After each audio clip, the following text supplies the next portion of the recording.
I recently did a video about, well, it's not something else, but I went on a little rant about how Team Blue is very bloodthirsty these days. Growing up, I was, the world used to be, the conservatives were the hawks, the war mongers.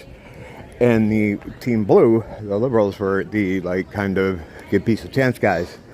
The counterculture was Team Blue. Now it's completely switched. Where counterculture is conservatism, and Team Blue has taken on a lot of the things it used to fight against. They're allied with corporations.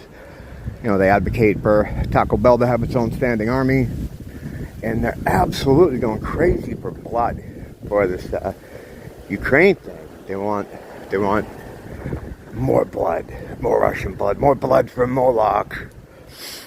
A lot of them slowly have been indoctrinated into this kind of sacrificial magic world that they don't even know about, but they're being used in it to help create energy for those means. But this channel called Real Music Observer, Dave, he's also got another channel called The Radical Independent. He's not radical, but he the idea is that he's not on either side, which is an impossible position to maintain these days, because if you try to present yourself as someone who's in the middle, Team Red will tell you, oh, you gotta stop sitting on the fence, and Team Blue will tell you, you must die from Moloch. So it's hard to pull that one off. But he mentioned today that he was one of the few guys, but I was there too, that were making videos on YouTube about standing against the thing when the thing was happening a couple years ago. He says there was 5 other people doing it, and I mean, I was too small. I'm too small now to be noticed, but I was doing it too, making videos, just pointing out the hypocrisy of the situation. In my local area, there would be news reports coming out in the media saying Hawaii is at its breaking point. In fact, I did make a video called Hawaii at the Breaking Point, where I walked around Kalakaua and filmed all the tourists having a good time and listening to street musicians and all this other stuff. And I was just pointing out that, you know, in a situation that they were describing, you'd be burning bodies with kerosene, and you know, it was ridiculous. I was trying to juxtapose the doom in the media to the reality on the street. But he's probably the biggest non-political guy, like he's not on a side, that has come out against all those forms of tyranny. He's interviewed Eric Clapton, a lot of other people that have also had the balls to go against the narrative. Not many people. 5G cop again. Wait, think because you cop it's 5G? Yes. Yes, I do. I don't trust them. Why do you? So he was the only one that, one of the few guys that was kind of going out against it. But he was talking today about this terrible thing that's going on with Roger Waters. Roger Waters, I don't always agree with him as far as his like Dave points out, his human rights issues are a bit weird.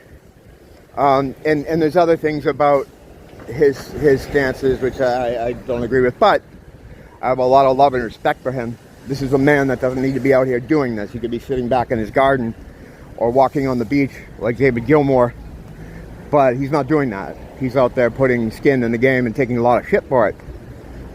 Specifically lately from David Gilmore's wife, who there was, I saw this other interview where a guy from the Clog Rockers, fucking Mumford & Sons, he described Polly Sampson, David Gilmore's wife, as Pink Floyd lyricist. Okay, yeah. She's a Pink Floyd lyricist in the same way Carmine Appice is a Pink Floyd drummer.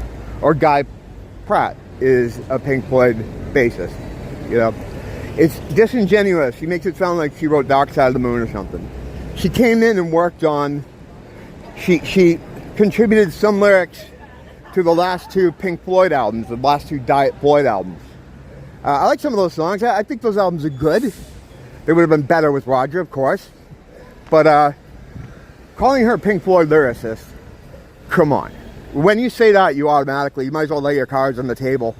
Okay, blood for Ukraine, okay, child grooming, you might as well just show all the stuff you're into. So what she's doing now, Polly Sanson, she recently came out with this tweet about how he's like some kind of Nazi and how he loves Putin, and he doesn't like Putin. He's never been. But again, this goes back to the problem with trying to say you're neutral.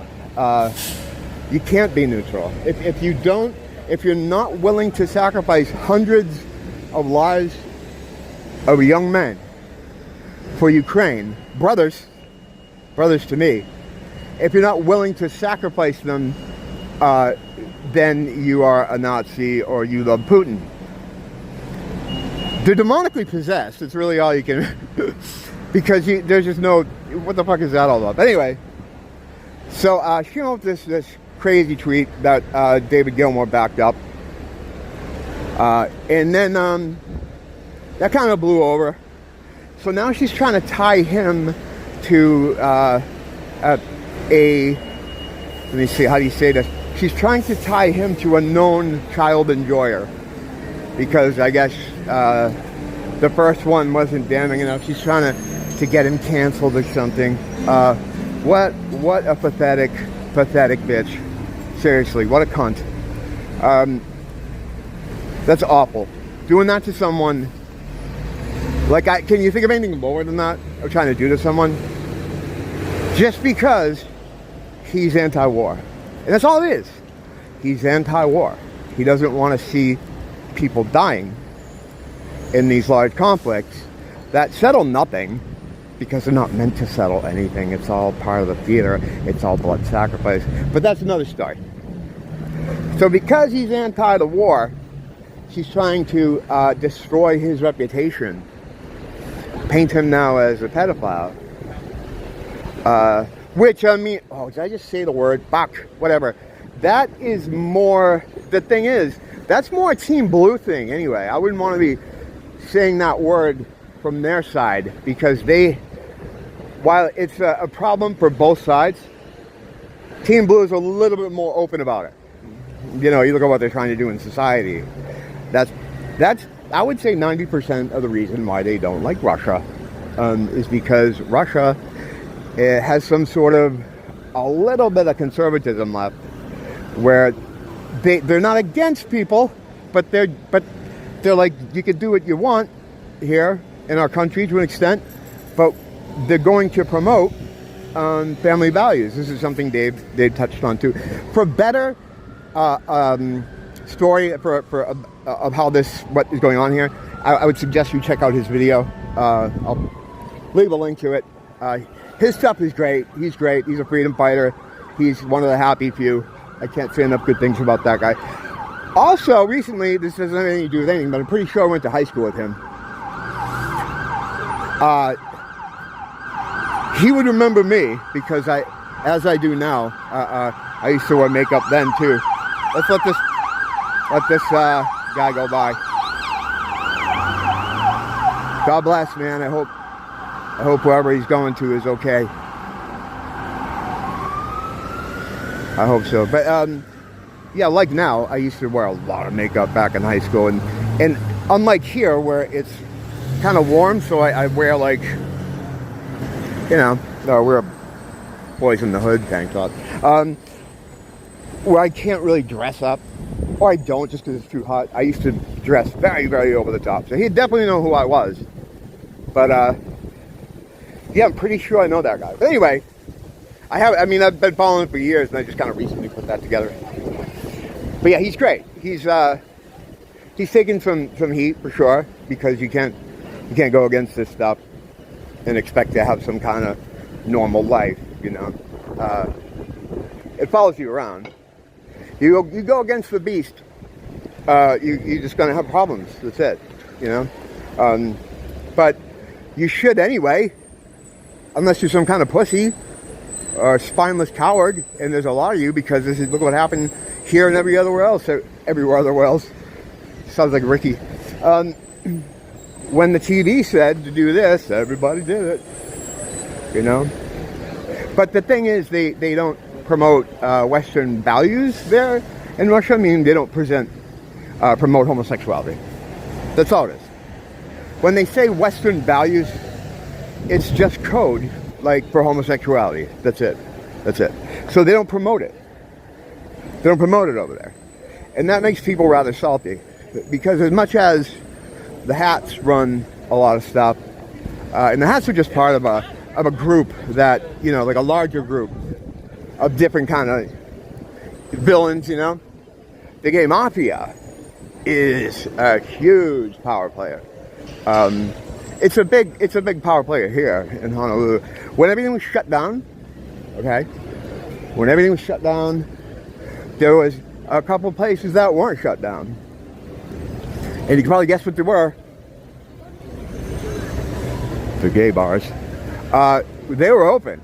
I'd walk by them, and there's one up here. And I don't care. They can do what they want to do. I have no problem with those people. I don't have any beef with them. Please don't ban me, gay bros. But they weren't affected by any of that at all. They just did what they wanted to do. They can get away with anything they want because they run shit here. They run a lot of shit as far as the West goes. So a rejection of that is something the beast is not going to abide.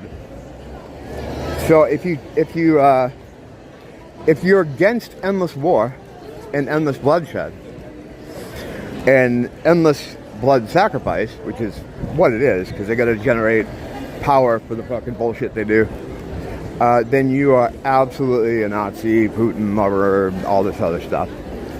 It's mental, right? It's mental. How have we gotten so far away from reason and just common sense? I mean, in basic good and evil, you know, just basic knowing that killing someone is wrong.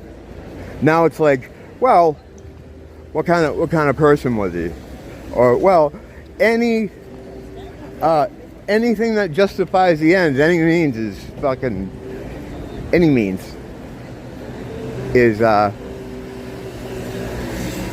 the table. Is on the table. So yeah, the Polly Samson thing just makes me crazy. Talk about Yoko Ono syndrome.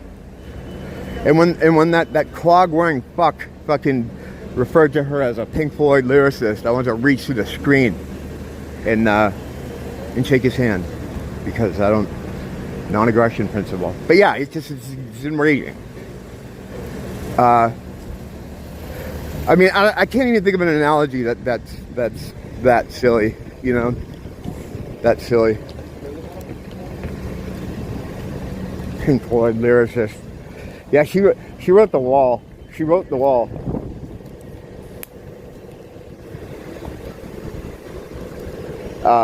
Soccer mom marries David Gill. I know she's an artist, whatever. I don't care. She's an asshole.